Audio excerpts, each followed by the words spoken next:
Good evening guys. So, review lang po natin yung bagong TMX 125 ng Honda. Ito yung pinaka latest na manual TMX na labas nila, no. So, medyo konti lang naman yung changes compared sa 2022 na or 2021 na release nila. So, one of the major changes kasi is this, yung tambucho niya.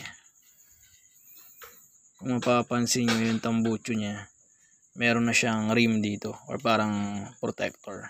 Kapag kasi sobrang init na ito, most of the time, napapaso yung legs ng mga nagdadrive. So, ito siya. Meron na siyang protector. So, ayan. And then, one of the major changes talaga is yung dito.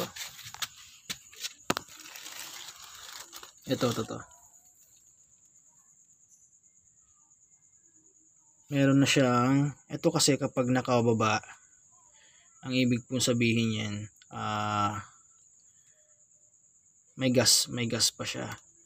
Tapos kapag ito nasa gitna, napihit mo siya na pag ganito, nakalock kasi siya ngayon eh. So, ibig sabihin nun, nakalock yung gas, hindi mo siya magagamit.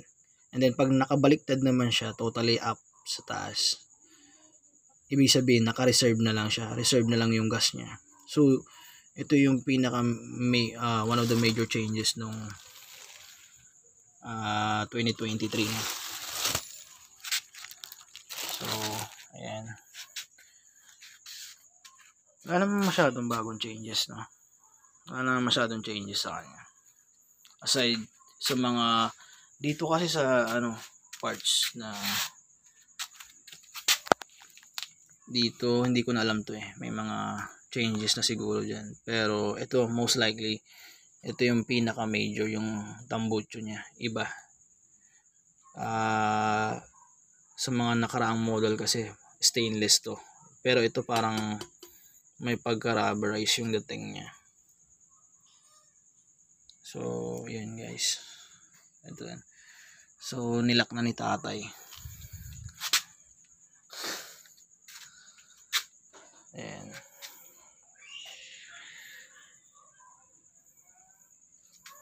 So, same pa rin naman siya.